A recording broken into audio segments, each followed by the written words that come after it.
네, 반갑습니다. 오늘 주님께서 우리에게 주시는 말씀은 에베소서 5장 22절에서 32절입니다.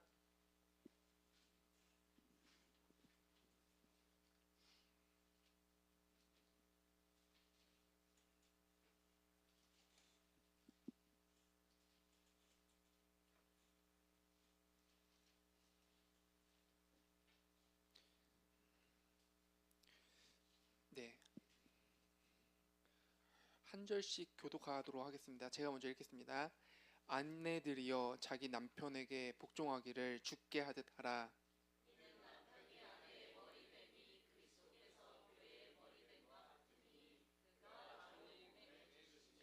그러므로 교회가 그리스도에게 하듯 아내들도 범사에 자기 남편에게 복종할지니라.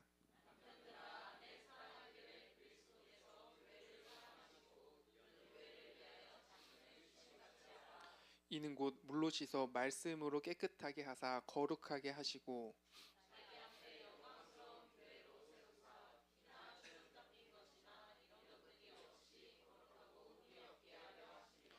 이와 같이 남편들도 자기 아내 사랑하기를 자기 자신같이 할지니 자기 아내를 사랑하는 자는 자기를 사랑하는 것이라.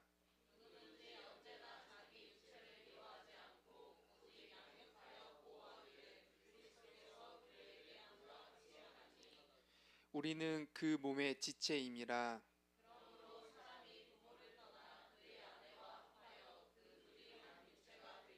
함께 읽겠습니다. 이 비밀이 크도다. 나는 그리스도와 교회에 대하여 말하노라. 아멘. 네. 오늘 주제 한번 띄워주시겠어요? 네. 네. 오늘 주제는 연애와 결혼, 삼위 하나님의 사랑을 닮아가는 길입니다. 네. 네. 제가 드디어 결혼에 관한 설교를 할 수 있게 되었습니다. 왜입니까? 그죠? 결혼을 하게 되었으니까요. 그죠? 네. 그 전까지는 결혼에 관한 설교를 하고 싶어도 할 수가 없었습니다. 그죠? 그, 그 준비 중이어야만 그래도 할 수 있는 자격이 있지 않겠습니까? 그죠? 운전면허증이 있어야 운전을 할 수 있다시피, 그죠? 드디어 하게 되었습니다. 그죠? 저에게는 좀 기념비적인 날이 될 것입니다. 네, 같이 좀 은혜를 누렸으면 좋겠습니다. 네, 요즘 연애하기가 참 힘들어요. 그죠? 그래서 제가 지금 이제 결혼을 앞두고 지금 주변 친구들이나 그 직장 동료 분들이 굉장히 부러워하고 있어요. 그래가지고 SL 주인이 혼자 가면 어떡하냐, 나는 누구 없냐 하고 제가 지금 오늘 예배 오기 전에 그 전 교회에 교역자분들을 만나고 왔어요. 천주장을 해도 건네 직접 대면하여 주는 게 예의지 않습니까? 근데 또 거기서도 이제 알고 있는 청년들 있잖아요, 그죠? 결혼한다고 말하니까는 이제 축하한다고 하고 자기는 누구 없냐고 예, 그런 말 들었는데 어, 그래서 요즘 나는 솔로와 같은 프로그램이 굉장한 공감을 받고 있어요. 왜냐면은 그만큼 이제 솔로인 사람들이 많고 또 이제 갔다 오신 분도 많기 때문이에요. 그죠? 어, 근데 이 시대가 추구하는 연애가 많이 변질되어 있어요. 오늘 그 점을 살펴보고 성경에서 말하는 연애와 결혼이 무엇인지를 살펴보려고 합니다. 먼저 전통적인 방식의 우리 연애를 생각을 해볼게요. 그죠? 우리가 17세기 우리가 살고 있다고 해봅시다. 시꾼마을이 있어요. 여기서 연애를 하려면은 어떻게 해야 되냐면은 동네 사람들끼리 다 알지 않습니까? 어렸을 때부터. 그죠? 다 크고 자랐기 때문에 자연스럽게 서로를 알아갔어요. 그죠? 서로의 가정도 알고 부모님도 알고 동네 어르신들, 친구들도 다 아니까는 상대방의 신앙과 성품을 지켜보면서 크게 되었겠죠. 그죠? 그래서 연애를 하더라도 어느 정도 검증이 되고 보호받는 관계에 연애를 하게 되었어요. 보는 사람들도 많으니까요. 그죠?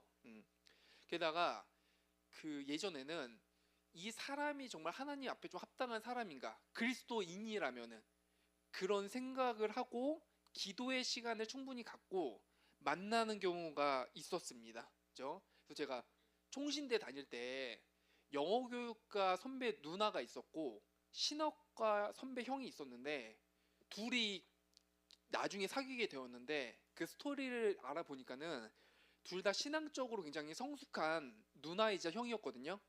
그러니까 처음에 마음이 맞아가지고 이렇게 불꽃이 올라서 바로 사귀는 게 아니라 충분히 기도하는 시간을 갖고 신앙적인 대화를 꽤 오래 했었어요. 6개월 이상 그렇게 기도를 한 후에 이제 만나가지고 굉장히 건강한 그런 연애를 하고 결혼을 했었거든요. 그런데 이제 저는 사실상 그러지 못했는데, 예, 그죠? 예, 그렇게 하는 것이 하는 경우가 있습니다.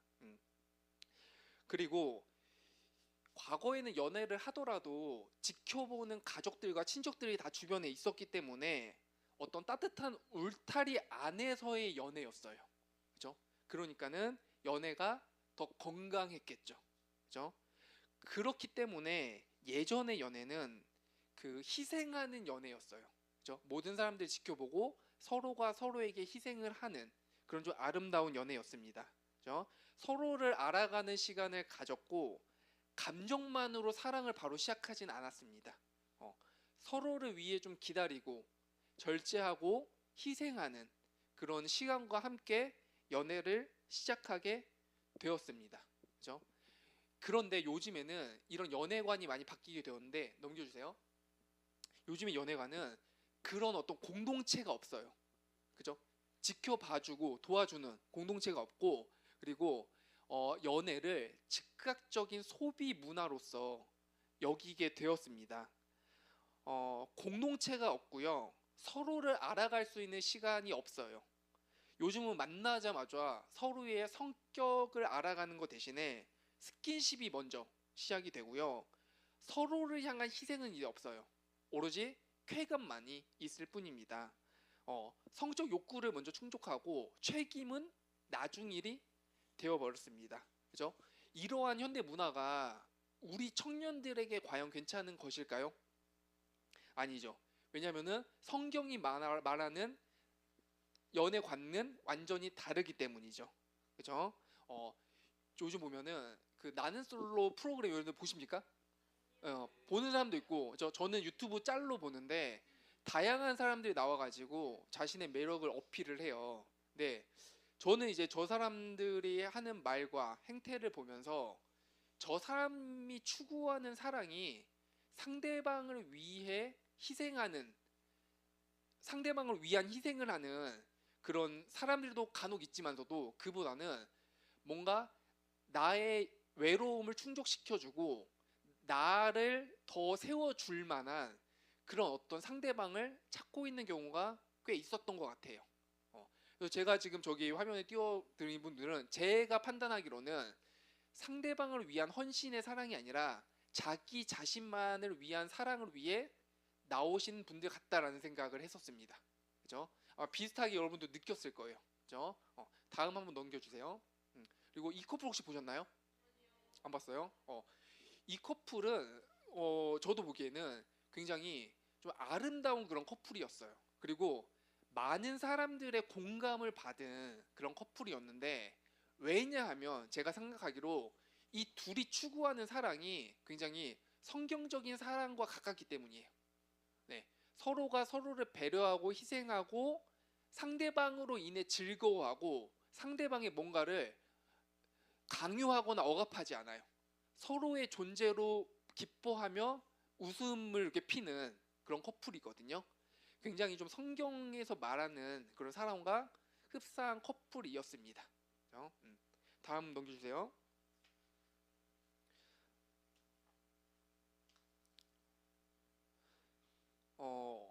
이렇게 상대를 소비하는, 상대를 도구화시켜서 나의 사랑을 채우는 그런 사랑이 과연 우리를 행복하게 해줄까요? 아니겠죠. 그죠? 오히려 상처가 돼요. 나뿐만이 아니라 상대방도요. 그죠? 나를 위한 사랑은 상대방을 내 욕구 충족 도구로서만 사용하는 거기 때문에 상대방도 상처를 입게 되고 나 역시도 과도한 공허함과 불안함에 시달리게 됩니다. 그죠? 성경에서 말하는 사랑은 상대방을 도구로 이용하는 사랑이 아니에요. 거래로서 여기는 사랑이 아니라 성경적 연애는 저기 뭐라고 써져 있습니까? 즐거운 희생입니다. 그죠? 저 말을 다르게 하려면은 자기 희생으로도 말할 수가 있습니다. 아가페적 사랑이라고 하죠. 그죠? 즉 이 아가페적 사랑은 내가 무엇을 얻기 위해 상대방을 이용하는 사랑이 아니라 내가 어떻게 줄 수 있는가에 초점이 있습니다. 그죠? 반대로 내 욕구 충족을 위해 상대방을 이용하는 그런 사랑은 성경의 사랑과 정면으로 충돌하는 거예요. 그죠? 제가 이 얘기를 왜 많이 하냐면은 요즘에 나오는 드라마와 넷플릭스를 보면은 이게 성경이 말하는 사랑과 반대되는 사랑의 방식을 많이 투영시키고 있어요. 드라마를 자세히 한번 관찰해 보시면은 나의 욕구와 외로움을 충족시켜 줄 만한 상대방을 찾는 거는 거래적인 무언가 누군가를 찾고 있는 겁니다.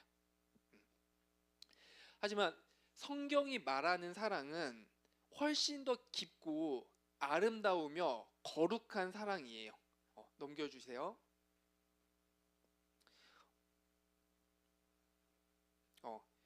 그 예배소서 5장 오늘 말씀을 보면은 이제 올바른 연애관과 더불어 결혼관이 무엇인지 나오는데요. 오늘 이 부분을 같이 나눠보도록 하겠습니다.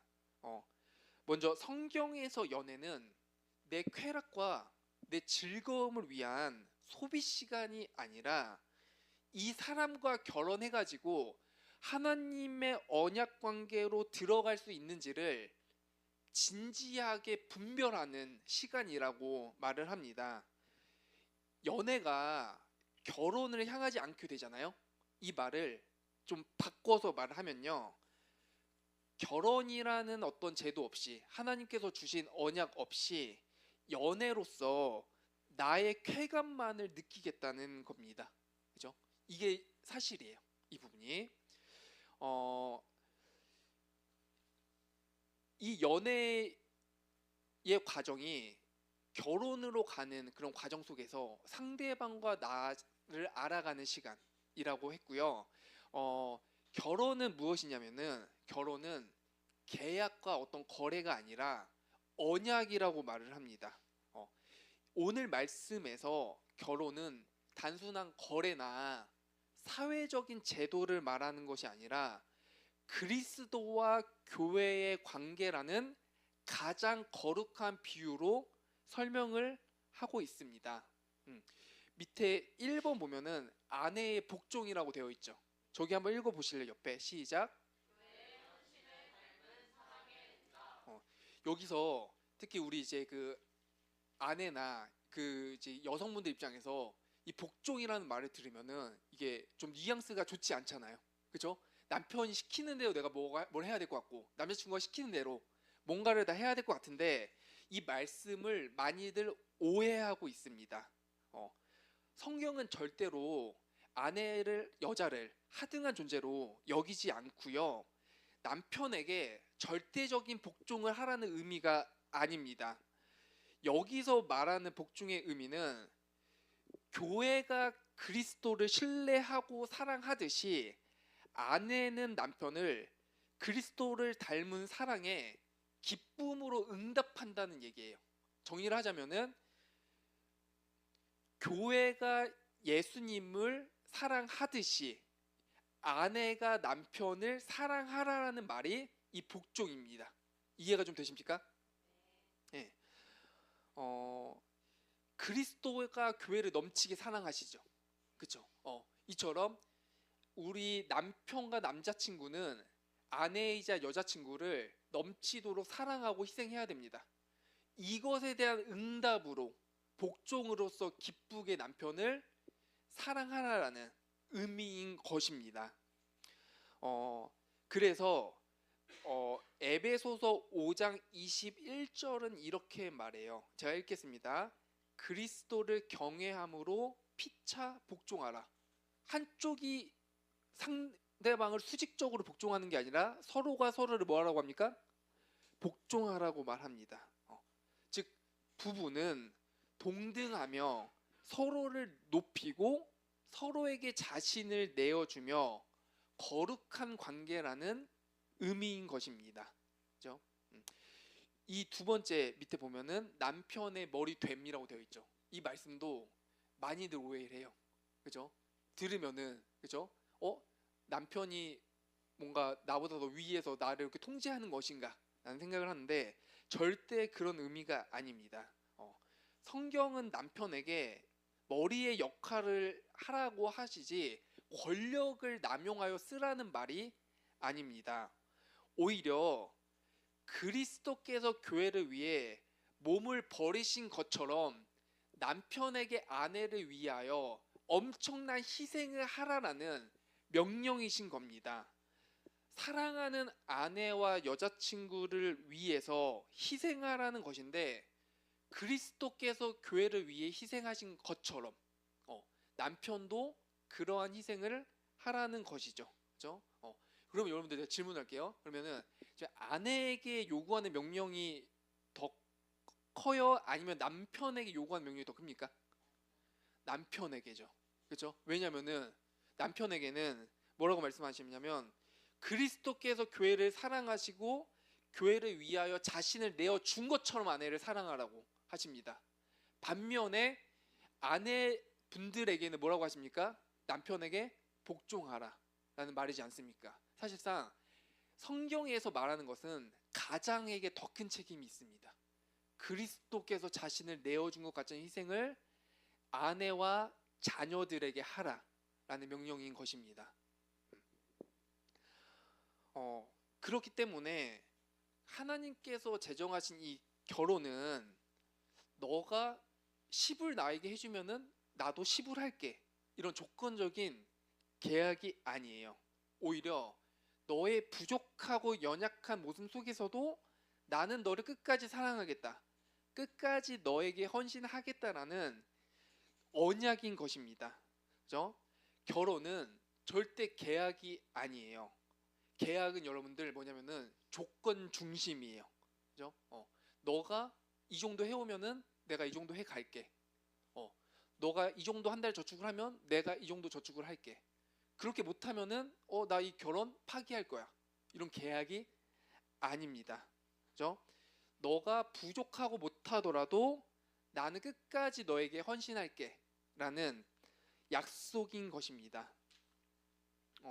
그래서 우리 이제 결혼할 때 주로 이제 주례 목사님이 하시는 말씀 있지 않습니까? 그죠? 건강할 때나 병들 때나 부할 때나 가난할 때나 좋을 때나 나쁠 때나 이제 아내 또는 남편을 사랑하겠습니까? 라고 하지 않습니까? 그죠? 여기에는 조건이 있습니까? 조건이 없어요. 그렇죠? 아름다운 약속만 있을 뿐입니다. 그죠? 그래서 이제 팀 켈러 목사님은 결혼에 관하여 이렇게 말씀하세요. 결혼은 나를 행복하게 하기보다 나를 거룩하게 만든다라고요. 그렇죠?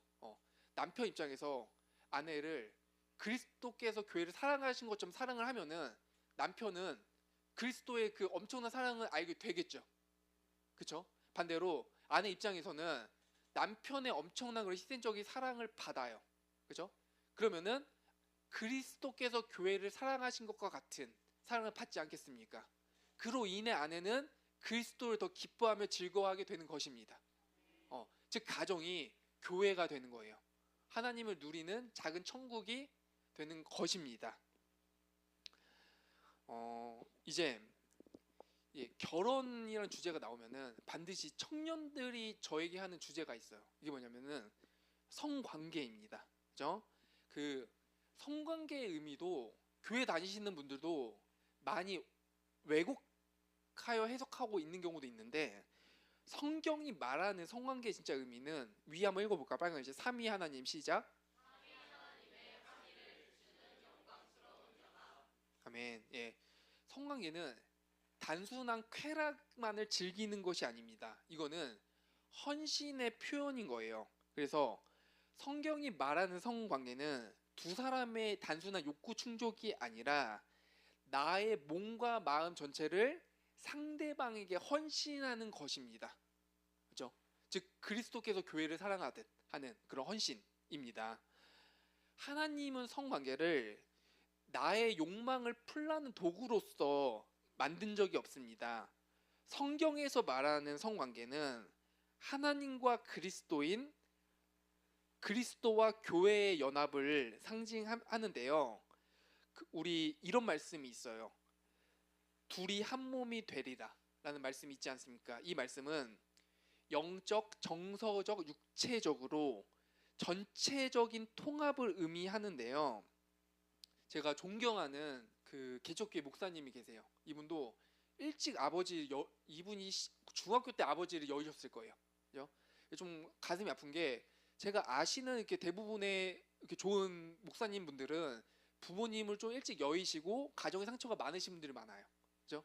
그러니까 이제 여러 상처가 있는 성도님들을 돌보지 않겠습니까? 잔인한 은혜이죠, 이게. 그죠? 그래서 이 목사님도 이제 고생을 많이 하시고 이제 결혼을 하셨는데, 이제 사모님하고 이제 결혼 예배를 드리고 이제 자기가 이제 그 관계를 해 보니까, 성적 연합을 해 보니까는 하나님을 찬양하게 되었다고 해요. 즉 남녀가 한 몸을 이룬다는 것이, 그죠? 삼위 하나님께서 한 몸을 이루시는 하나님의 그 아름다운 사랑을 간접적으로 체험하는 것이고, 더불어서 그리스도가 교회를 사랑하며 헌신하며 그리스도와 교회가 하나를 누리는 것 같은 그 사랑을 간접적으로 누리는 것이 결혼의 언약 안에서의 성관계인 겁니다.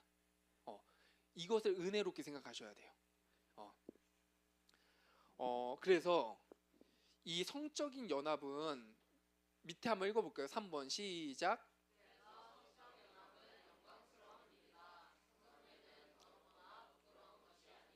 네, 그 전에 2번을 제가 먼저 할게요. 성적 연합은 삼위 하나님의 사랑을 반영한다입니다.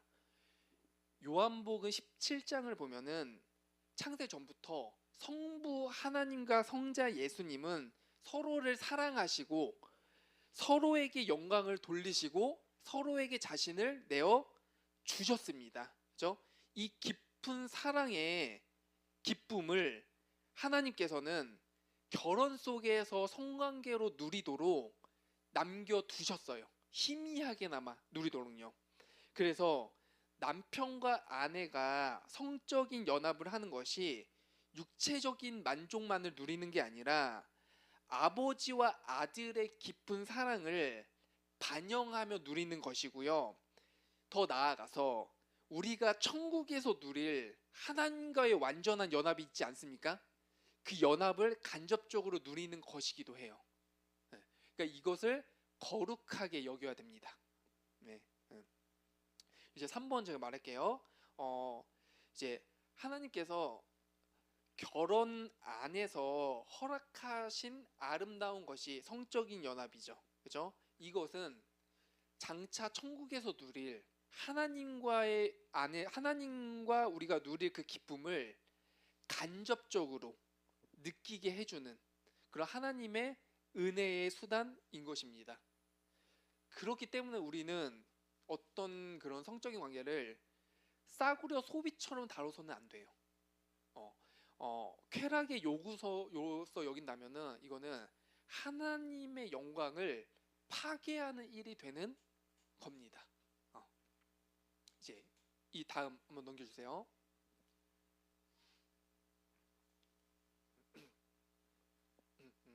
며칠 전에 이제 우리 교회 청년하고 통화를 했었는데, 그 청년이 이제 독신에 관한 질문을 했었고, 더 나아가서 이혼한 자에 대한 질문을 했었습니다. 그죠? 그래가지고 제가 이 부분을 넣게 되었습니다. 같이 살펴보시죠. 한번 읽어보겠습니다. 시작. 나도 결혼과 동일하게 존귀하다. 밑에도 읽어볼게요. 시작.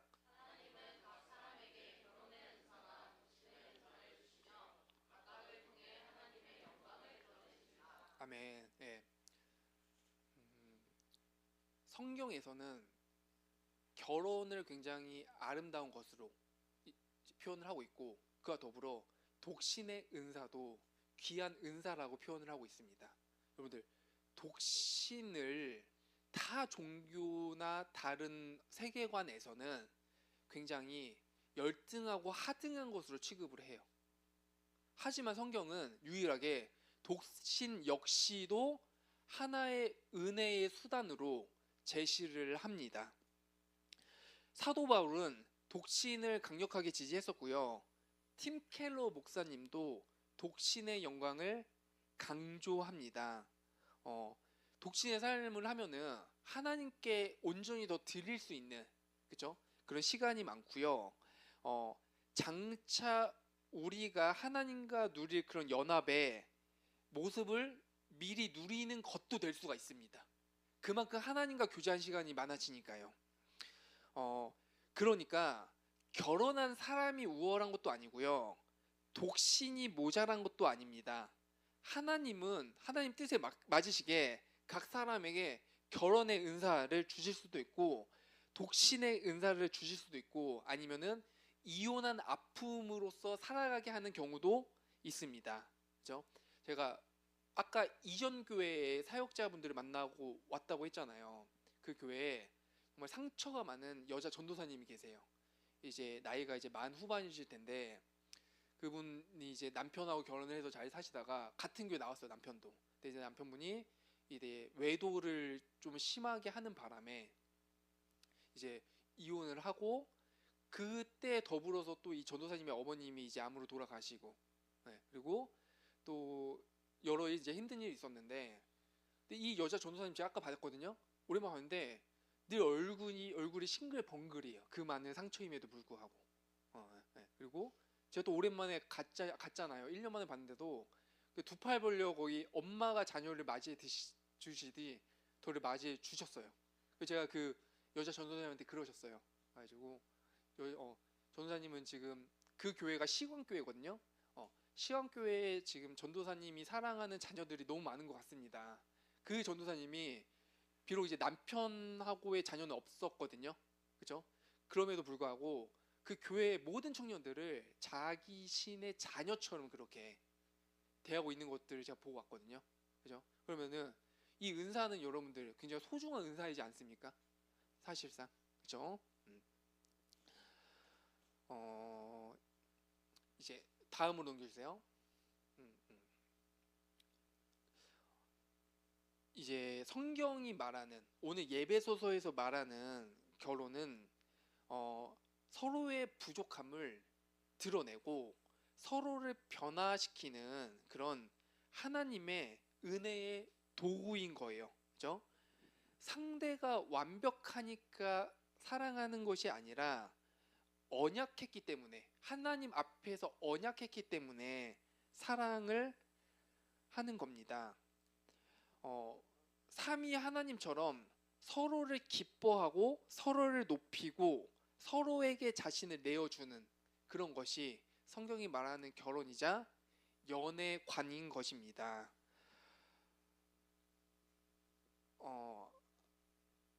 따라서 저도 이제 결혼 앞두고 있는데 결혼이 제 어떤 사랑과 결심을 믿을 수 있겠습니까, 여러분들? 아니죠. 그렇죠? 아니죠. 그렇죠? 하지만 하나님께서 그 결혼을 주관하시고 그 결혼의 주관자가 되신다고 선포하는 것이라면은 제가 하나님을 믿고 결혼을 할 수 있겠죠. 그죠? 언제 변할지 모르는 인간의 나약함과 연약함 속에서 영원하신 하나님이 결혼의 주관자가 되시고 이 결혼을 선포하는 자가 하나님이시라면은 이 결혼을 믿고 할 수 있게 되겠죠. 그죠? 서로의 감정과 조건으로 결혼이 유지되는 게 아니라 하나님의 은혜와 사랑으로 이 결혼과 결혼 생활이 유지가 되는 것이겠죠. 그죠? 이제 오늘 결론입니다. 한번 읽어볼게요. 시작.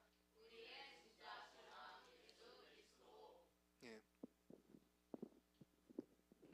저도 저번 주에는 같이 사역했던 그 목사님, 제가 저번에 그 언급한 적 있는데 몸에 그 대장이 없으세요. 대장을 다 띄어내는 수술 하셔가지고 그죠? 없으신데 외모도 정말 준수하고 잘생기셨어요, 이분이. 예. 그리고 이제 힘든 교회에서 묵묵하게 살고 하시는데 옛날에 이제 그 대수술 때문에 결혼 앞두고 이제 결혼 못 하시고 솔로로 오래 사시다가 근데 제가 이분한테 청첩장을 드려야 되잖아요. 그죠? 근데 생각을 하면서도 미안한 마음이 있는 거예요. 그죠? 왜냐면 이제 저는 이제 행복하게 결혼한 그런 좀 미안한 마음 들잖아요. 그래가지고 목사님도 좋은 분 있었으면 좋았을 텐데 하는 마음으로 이제 조심스레 만났는데 다행히 이 목사님도 몇 주 전부터 지금 알아가는 자매님이 계시다고 하셔가지고 너무 어린 아이처럼 이렇게 싱글벙글이신 거예요. 네. 그래서 제가 이제 물어보니까는 삼일교회에서 이제 사역을 하시는 여자 전도사님이신데 지금 이 남자 목사님께서는 지금 41살이세요. 41살이시고 그 여자 전도사님은 44살 좀 늦게 이제 신학하시고 하셨는데 자기보다 3살 많은 연상인데도 불구하고인데 본인이 굉장히 행복해 하시면서 이제 기도를 계속 하시면서 서로에 대해 조심히 알아가고 계시더라고요. 그죠?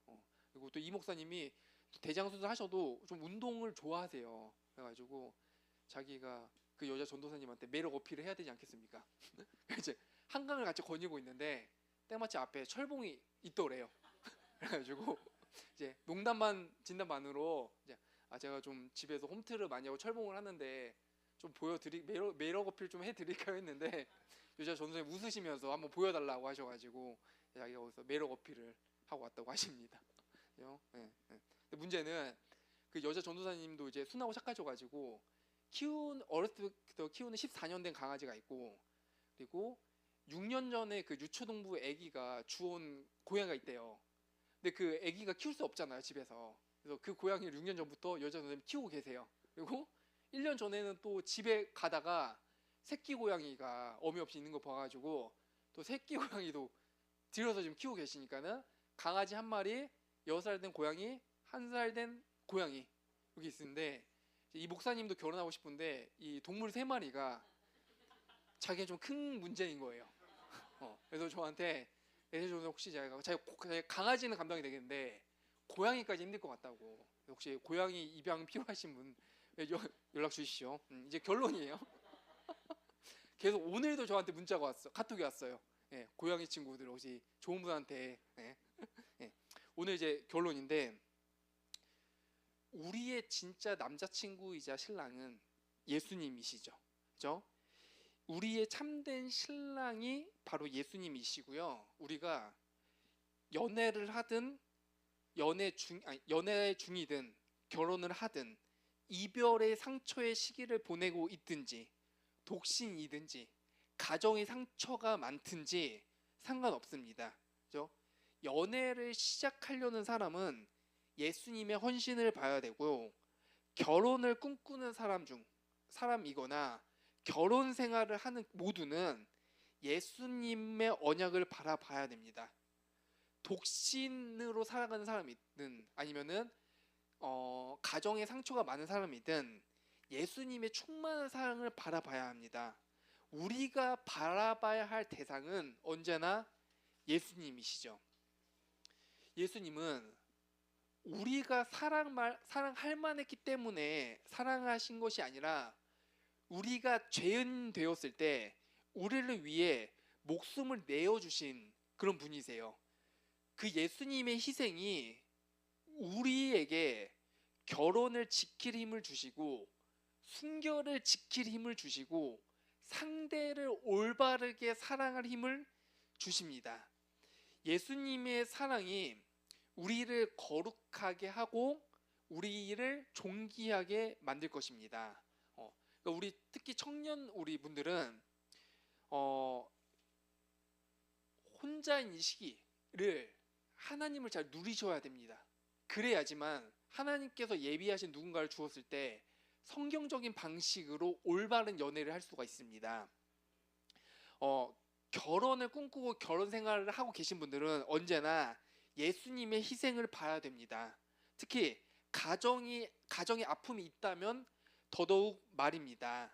예수님을 바라보시면 그 예수님의 사랑이 우리의 가정을 지키고 견고하게 해주실 것입니다. 이 예수님의 사랑을 말로 표현할 수가 없겠죠. 저도 아직도 이렇게 이해가 잘 되지 않아요. 자기 자신을 이렇게 희생하면서까지 도대체 우리를 왜 사랑하신 것인가? 그죠? 그 예수님의 사랑을 묵상하시면서 가정에서도 예수님의 사랑을 드러내시길 바라겠습니다. 네, 기도하겠습니다. 하나님 아버지, 우리에게 올바른 사랑을 할 수 있는 힘을 주시옵소서. 내가 원하는 사랑이 아니라 그리스도께서 죽기까지 내어주신 그 사랑을 우리가 담고 그 사랑을 그대로 가정과